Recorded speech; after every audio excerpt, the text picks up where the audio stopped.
So I fucking love horror movies. You got classics like Halloween, Scream, and you got the more modern stuff like Conjuring and It. But this Halloween, I wanted to talk about one of my favorite horror franchises of all time.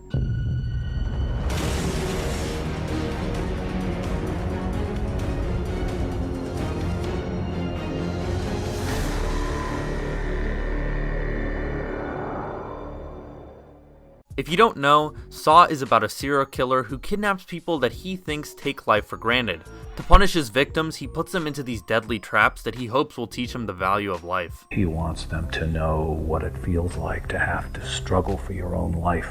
People who sometimes see other people struggling, see patients struggling for their lives, but don't necessarily have as much compassion as they might. So from what I learned, after the first one, a new Saw movie was released every Halloween with that classic tagline, "If it's Halloween, it must be Saw."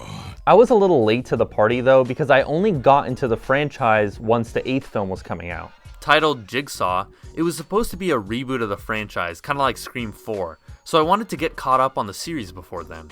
I remember I was in college at the time, and there was this week-long period where I would just go back to my dorm after classes and watch one of the Saw movies on my laptop. I was so hooked that I literally finished all 7 in like a couple days. But as you'd expect from a horror franchise with a shit ton of sequels, the quality definitely started to wane as the series went on. Honestly, I feel like I got the most enjoyment out of the first and second movies. The first one is definitely most people's favorites because it was so simple yet brilliantly written.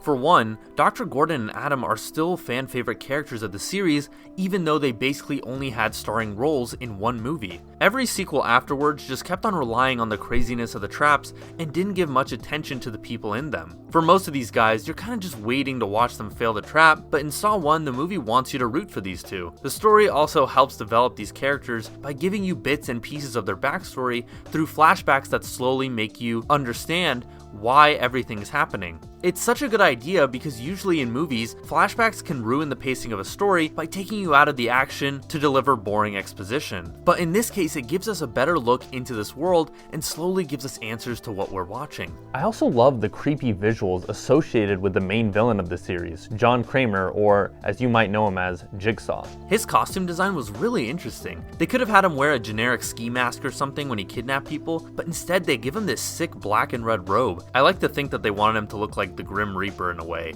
due to the control he has over people's lives in these games. You could also say that the underground areas for his victims could symbolize his own version of hell. Apparently, the rotting pig mask was chosen to symbolize his pessimistic view of the world and the cancer that he was rotting from. You also can't forget about Billy the puppet. This guy is basically the face of the series. Using Billy was such a cool way to add to the mystery of Jigsaw's identity. The voice recordings are nice and all, but seeing that voice come out of that creepy puppet is way more entertaining.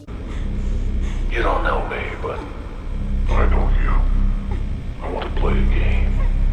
The traps in this one are also a lot more toned down than the sequels. In the sequels, the traps got more and more convoluted as they went because the creators tried as hard as they could to kind of up the gore factor every time. The first movie was a lot more tame and kept that stuff to a minimum so that when blood or guts were shown, it was a lot more effective. This was mainly because the creators were forced to do this since they had a really low budget. Lots of times when they were filming, they had to find ways around not having certain effects, like by pulling away the camera when limbs are torn off.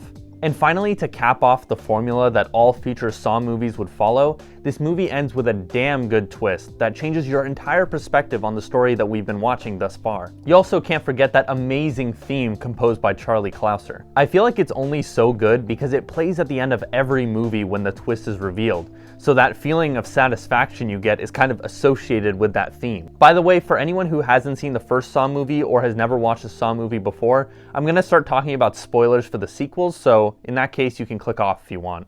So the reason I really liked Saw 2 was because Jigsaw was actually a main player in the story for this one. In the first movie, he spent most of the time fake dead, and his identity for the most part was kept a secret until the very end. Saw 2, however, puts him front and center in the villain role, and it's so fun to watch. Tobin Bell acts the shit out of this role, and it just made me love this character that much more. Just the fact that he's so in control of the situation, even in a wheelchair and oxygen mask, was so sick. Every scene with him and the cops reminded me of the interrogation scene with the Joker in The Dark Knight.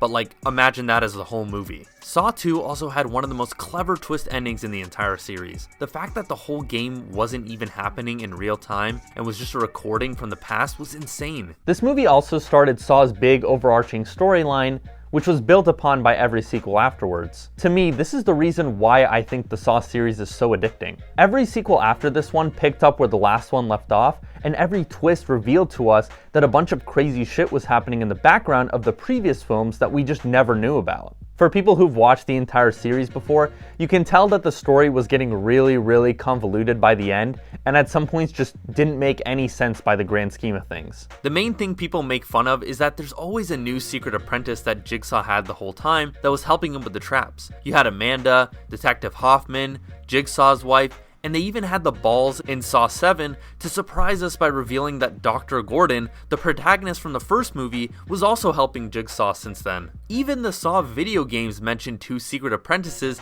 literally called Pighead 1 and Pighead 2. Is this even canon to the movies? Is that them right there? So yeah, as you can see, the story was pretty insane, but that's also the reason why I enjoy it. You just never know what you're gonna get with each installment, and it's just part of the fun to see what kind of shit the writers would pull on you. At one point, they even gave Billy the puppet a surprisingly emotional backstory. So even though the traps got progressively more convoluted and the characters more forgettable, the underlying saga is what really kept me invested. I think Hoffman was definitely my favorite apprentice though. That guy had an unreal survival instinct. At one point, he's in a room with all the other detectives, and when they start to find out that he is helping Jigsaw, he literally just goes on a rampage and kills them all in the same room. Demon.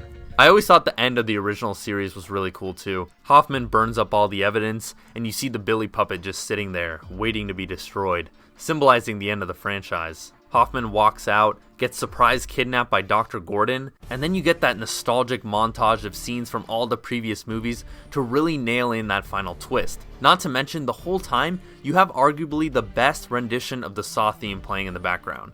And the last shot has Gordon locking Hoffman in that dirty ass bathroom, paying homage to the end of the first film, and metaphorically closing the door on the series. Game over.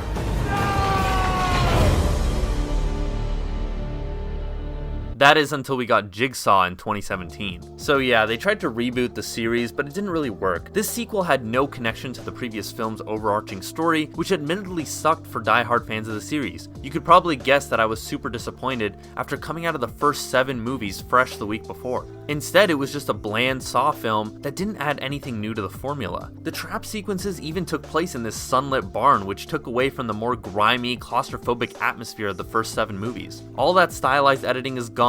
You got this comic relief character that made the film feel like it wasn't confident enough to take itself seriously, and the twist was just a rehash of the one they used in Saw 2. This is the 8th movie of a franchise. You can't just redo everything that worked beforehand. The funniest thing about the movie though is that they introduced yet another new apprentice who apparently was Jigsaw's first apprentice ever, helping him even before Saw 1. God damn. The only good things about this movie was seeing Tobin Bell back in the iconic role and hearing that godly theme again. But I mean, those are basically vital ingredients for a Saw movie at this point. But have hope, Saw fans, because the 9th installment, Spiral, the Book of Saw, is coming out next year. This one actually looks promising. After trying to just rehash what worked before, I hope they learn their lesson and take this reboot in a totally different direction. You wanna play games, motherfucker?